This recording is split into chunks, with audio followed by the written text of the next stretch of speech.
Buenas tardes, mi nombre es Alfredo A. Ballester, autor del libro Memorias de Abecedario, es condenado a muerte y presidiario en Cuba, y quiero hacer este corto video que no está realizado de forma profesional. Quizás escuchen un abrir o cerrar de puerta, ladrar el perro. Y como recordatorio, esto también le pasó a Ernest Hemingway cuando una de sus esposas le construyó la última planta de la torre que hay en la finca Vigía en San Francisco de Paula, La Habana, Cuba, para que tuviera tranquilidad y no lo molestaron los ruidos. Pero no duró mucho tiempo escribiendo de arriba. Dice que solo escuchaba el viento, que necesitaba el ladrar del perro, el maullar del gato, abrir y cerrar de puerta, el andar de la esposa o de los hijos. Antes de dar lectura al prólogo del libro, que es el objetivo principal, escrito por el doctor Rafael Emilio Saumel Muñoz, voy a leer un pensamiento también de él que aparece en las primeras páginas del libro. Deseo fervientemente que en el futuro no se tengan que escribir libros como este en ninguna nación y bajo ninguna circunstancia política económica. Rafael Saumel.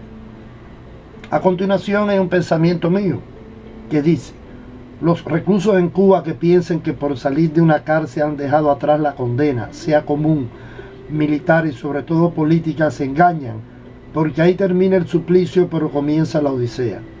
Una vez dejada atrás la cárcel, quedas marcado de por vida, y si analizamos bien las circunstancias sociales, simplemente no tienes la libertad, solo un traslado de penitenciaría. No es un temor a la muerte, es un valor a la vida.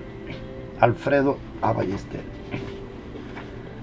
A continuación, doy a conocer el prólogo escrito por el profesor Saumel, del cual es la imagen que están observando en este momento. Contra el silencio del olvido. Al cabo de tantos años como ha que duermo en el silencio del olvido, salgo ahora con todos mis años a cuestas con una leyenda. Miguel de Cervantes y Saavedra. Prólogo del ingenioso hidalgo Don Quijote de la Mancha.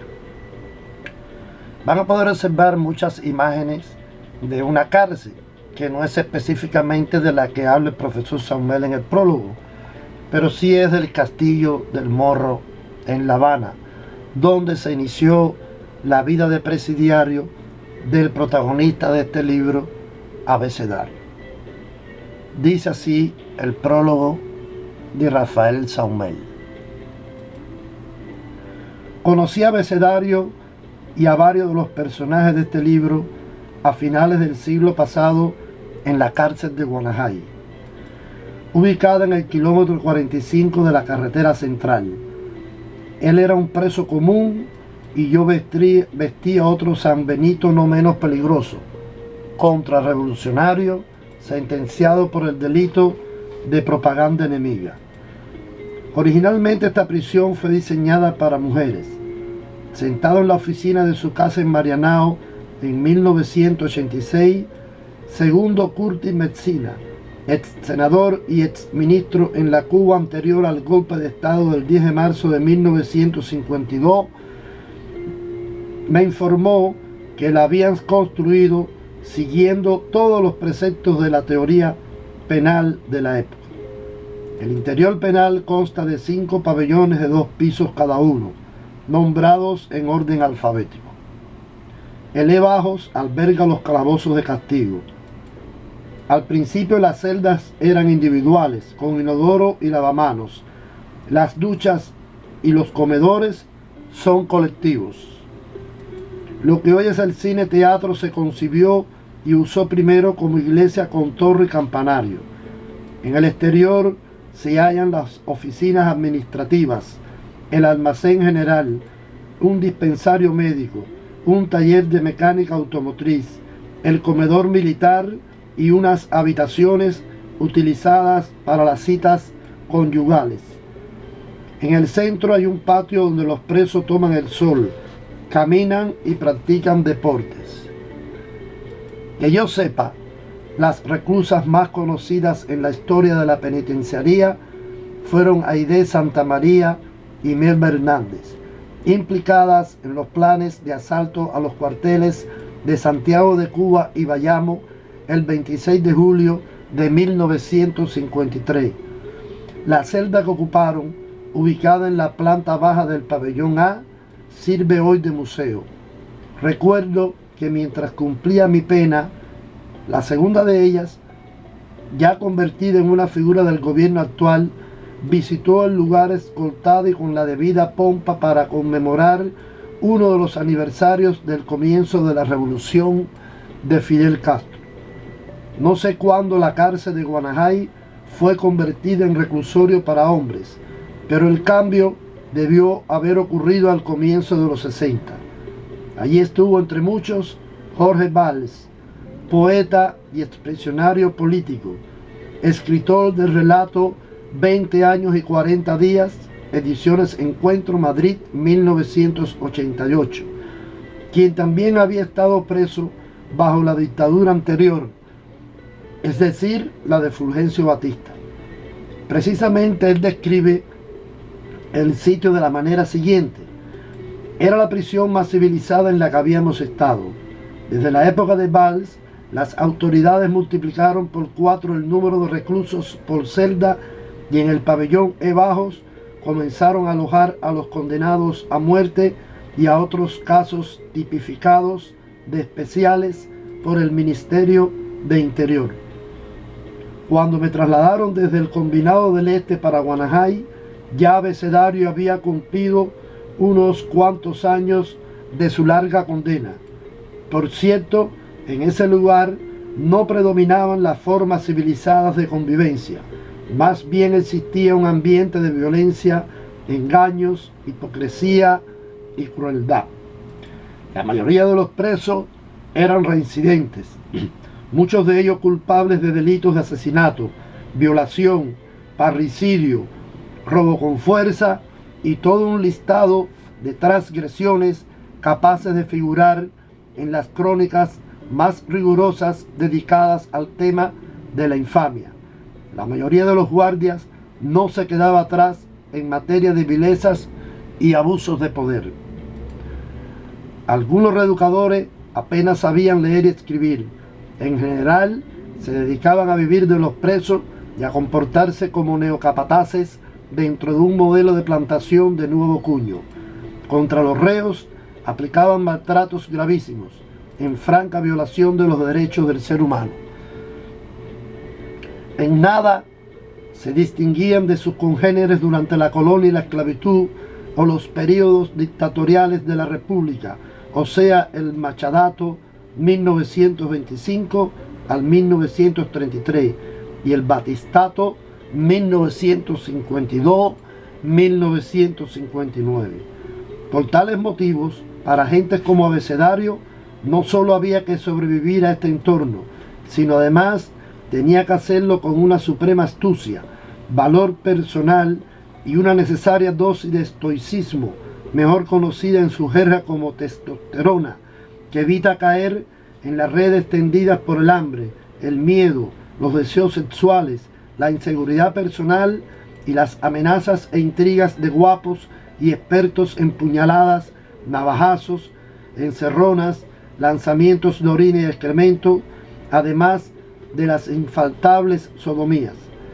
A pesar de haber ingresado en el tanque siendo muy joven, o por causa de ello, aprendió pronto las lecciones necesarias para salvar el cuerpo y la conciencia de las ignominias típicas de aquella jungla. Constantemente lo sometieron a disímiles pruebas.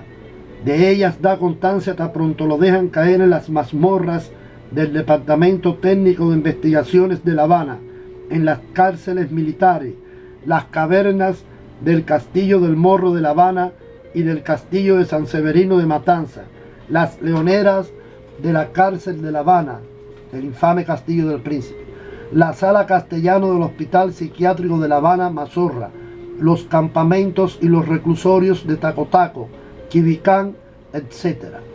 En los anillos del infierno por donde transitó, vio cómo la vida se acababa para algunos o se convertía en permanente tragedia para otros. Ciertos individuos hallaron en esas plazas el escenario ideal donde manifestar e imponer a sangre y sudor los más oscuros instintos de su precaria naturaleza humana. El presidio propicia el afloramiento de las mejores virtudes y de las peores miserias.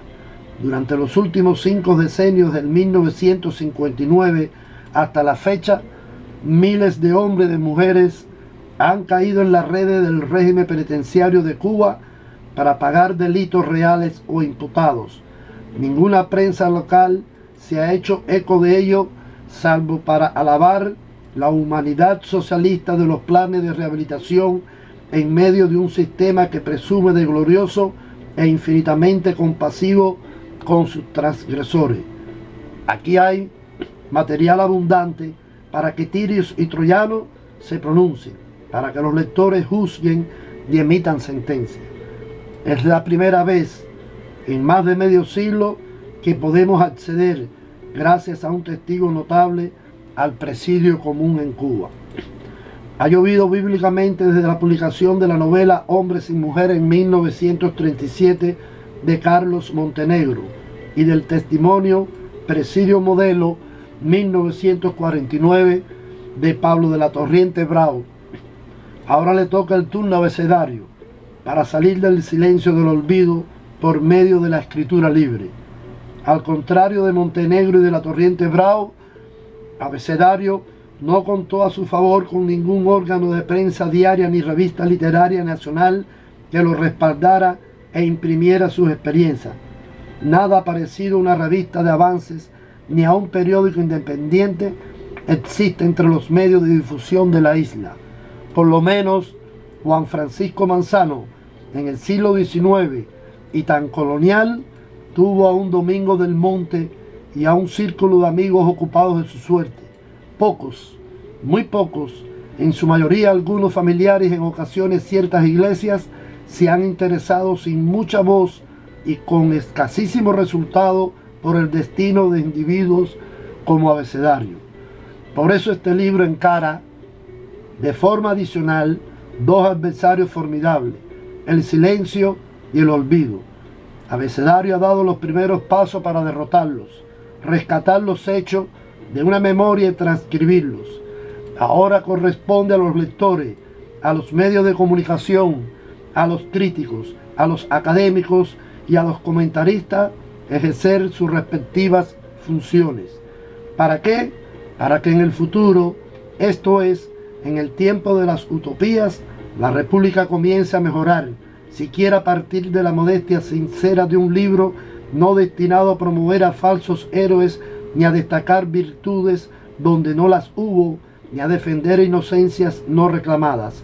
Se trata de que podamos hacer algo mejor en la distancia del porvenir, una tarea de formulación casi sencilla, no usar la prisión como un inmenso basurero donde el trato dado por las autoridades a los criminales resulte casi tan infamante o más que los crímenes por ellos cometidos.